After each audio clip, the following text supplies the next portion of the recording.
এই দেখো, চিংড়ি চিংড়ি চিংড়ি। উফ, এই হলো ঘটি বাড়ির মেয়ের সাথে প্রেম করার ফসল। মানে আমাকে যে কত রকম চিংড়ির আইটেমও খাওয়াবে, আর বিশেষ করে শুধু খাওয়ানো নয়, আমাকে বোঝাবে যে চিংড়ি ইলিশে তুই নিজেকে অ্যাজ আ কুক হিসেবে কত নম্বর দিতে চাস। মানে এই ডাল বা নর্মাল ভাজাভুজি এখন তো মোটামুটি করতে পারিস।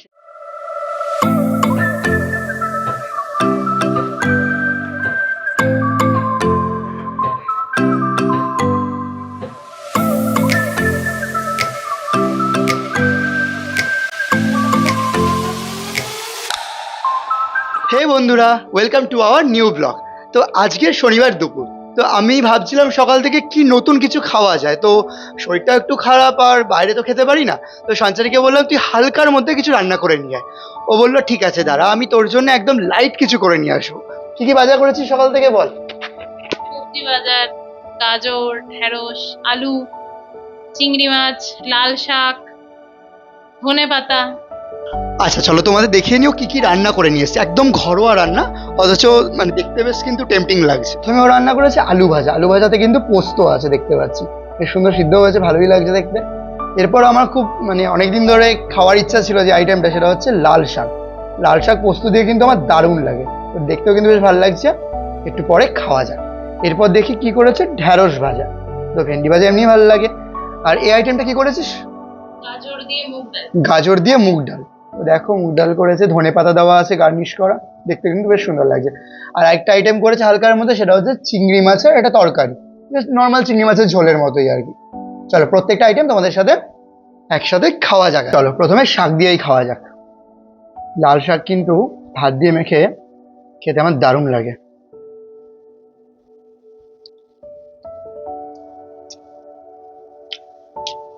বাহ, বেশ ভালো তো। হালকার মধ্যে একটু মিষ্টি মিষ্টিও আছে। চিনি দিয়েছিস নাকি একটু? এটা কিন্তু বেশ ভালো লাগছে।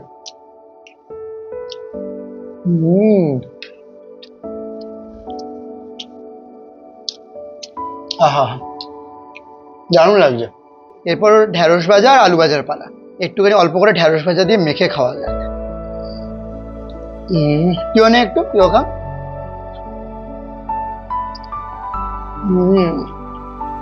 এই ঢ্যাঁড়স ভাজাটা কিন্তু আমার শুধু ভাত দিয়ে মেখে খেতে বেশি ভালো লাগে। ডাল দিয়ে খাবো একটু পরে, একটুখানি আগে খেয়ে নেওয়া যাক।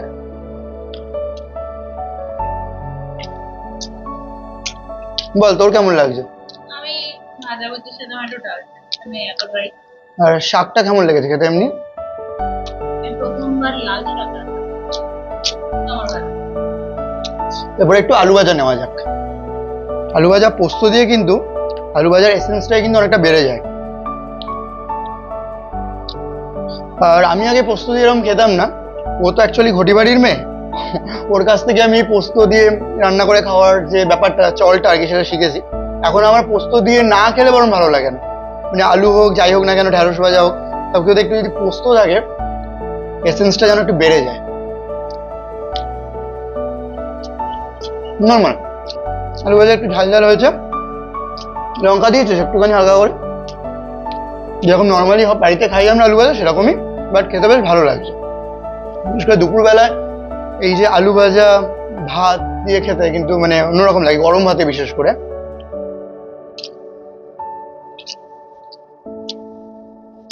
চল এবার একটু ডাল নেওয়া যাক। দেখো ডালের মধ্যে কিন্তু ধনে পাতা গাজর সবই দিয়েছে, এটা সবজি দিয়েছে, কারণ সবজি দিলে শরীরটাও ভালো থাকবে, খেতেও ভালো লাগবে। আর মুগ ডাল করেছে, চল একটু নেওয়া যাক। একা করে ডালটা ঢেলে নিলাম, ভাত দিয়ে মেখে একটু খাওন যাক।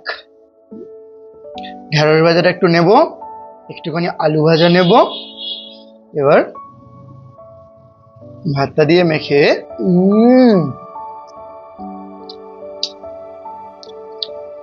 অসাধারণ। কোনো বাড়িয়ে ছড়িয়ে বলছি না, মুগ ডাল যেমন খেতে হয় তেমনই হয়েছে, নিউজ সিম্পল। আর বিশেষ করে সবজিগুলো যেহেতু পড়েছে, মানে সবজি বলতে গাজরই দিয়েছে আর কি, আর তার সাথে একটু ধনে পাতা আছে। এই ধনে পাতার যে একটা আলাদা রকম এসেন্স থাকে না, একটা স্মেল থাকে, সেটা পুরো ডালটাকে কভার করে দিয়েছে, ওই জন্য খেতে আরো সুন্দর লাগছে। আর তার সাথে যদি একটু আলু ভাজা ঢেঁড়স ভাজা হয়, একদম ছিমছাম পদ, অথচ খেতে কিন্তু দারুণ লাগছে। তুই কি বলবি বল, তোর কেমন লাগছে? নিজে রান্না করেছিস সকাল থেকে? তুই নিজেকে অ্যাজ আ কুক হিসেবে কত নম্বর দিতে চাস, মানে এই ডাল বা নর্মাল ভাজাভুজি এখন তো মোটামুটি করতে পারিস, শিখে গেছিস? কেন শুরু করছি আমি প্রথম পর্যায়ে অবশ্যই রান্না করা শেখার তো কোনো বয়স হয় না। টেস্টি হোক সেটা একদম যেহেতু প্রথম পর্যায়ে আছে, এখন অনেক সময় লাগবে সেই লেভেলে। মাছ মাংস তো এমনি খাওয়া যায়, কিন্তু হালকার মধ্যে মাঝে মাঝে নিরামিষ ডাল দিয়ে খেতে বিশেষ করে দারুণ লাগে, কিন্তু এটা মানতেই হয়। এই দেখো, চিংড়ি চিংড়ি চিংড়ি, এই হলো ঘটি বাড়ির মেয়ের সাথে প্রেম করার ফসল। মানে আমাকে যে কত রকম চিংড়ির আইটেমও খাওয়াবে, আর বিশেষ করে শুধু খাওয়ানো নয়, আমাকে বোঝাবে যে চিংড়ি ইলিশের থেকে বেটার আর কি। আমি আমি আমি আজীবন ইলিশ, মানে ইলিশ আমার ফেভারিট, ঠিক আছে, ইলিশ মাছের মধ্যে আমার ইলিশ খেতে ভালো লাগে, কিন্তু ওর সাথে প্রেম করার পর থেকে আমাকে যে এত রকম ডিশ খেতে হয়েছে। আর চিংড়িও ভালো করে, ঠিক আছে, আমি খারাপ বলছি না, বাট যাই বলো বন্ধুরা, ইলিশ কিন্তু বেস্ট। কি বলিস, ইলিশ বেস্ট তো? না না, তা কি ছাড়া যায়? রান্না করে এনেছে, তাও আবার চিংড়ি, চিংড়িও আমার খুব ভালো লাগে। তো চলো খাওয়া যাক। তো এরকম আলু দিয়ে পাতলা করে কি দিয়েছিস এর মধ্যে, কি কি আছে? আলু, পেঁয়াজ আর কালো জিরে আছে নাকি? চলো একটু ঢেলে নেওয়া যাক করে ঝোল। একটু আলু তুলে নি, একটা চিংড়ি নিলুম, করে ভাতটা মাখবো, ব্যাস। তারপর চিংড়িটাকে হালকা করে একটু নিয়ে, এক রস নিয়ে,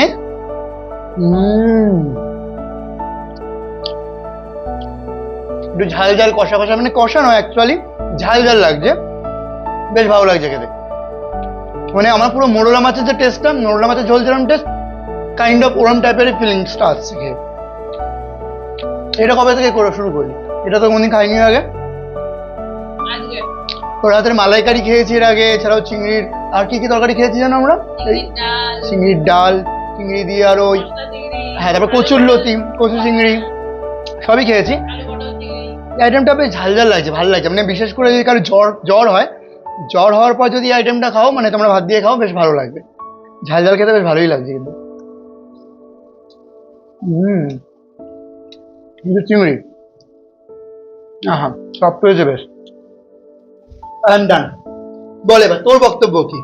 আমার বক্তব্য হলো, বাজার করে চিংড়ি পরিষ্কার করে এই সমস্ত সবজি ধুয়ে মুছে রান্না করতে লাগে 1-1.5-2 ঘন্টা, আর খেতে লাগে 10 মিনিট। এটা কিন্তু সত্যি কথা, যে মানে খেতে কিন্তু লাগে 10 মিনিট, রান্না করতে কিন্তু প্রায় 1 থেকে 1.5 ঘন্টা লাগে। তো যেটা বলছিল, তো শাক জাতীয় যে আইটেমগুলো হয় না, সেগুলো কিন্তু বেছে রান্না করতে, সেগুলোতে একটু টাইম লাগে। তো মোটামুটি বিশেষ করে চিংড়ি মাছ ছাড়াতেও কিন্তু টাইম লাগে। তো খেতে কিন্তু দেখো 10 মিনিটেই খাওয়া হয়ে গেল। তো চলো আজকের মতো এটুকুই। সুস্থ থেকো, ভালো থেকো, দেখা হচ্ছে আবারও নতুন কোনো এক ব্লগে। হ্যাঁ, চ্যানেলটাকে কিন্তু সাবস্ক্রাইব করে দিও, আর ফেসবুক পেজটাকে কিন্তু ফলো করে দিও এই ধরনের বিভিন্ন ঘরোয়া রিলেটেড খাবার কিন্তু দেখার জন্য। আর দীঘা সিরিজের বিভিন্ন ব্লগ কিন্তু আস্তে আস্তে আমি চেষ্টা করবো চ্যানেলে আপলোড করার খুব তাড়াতাড়ি। চল টাটা।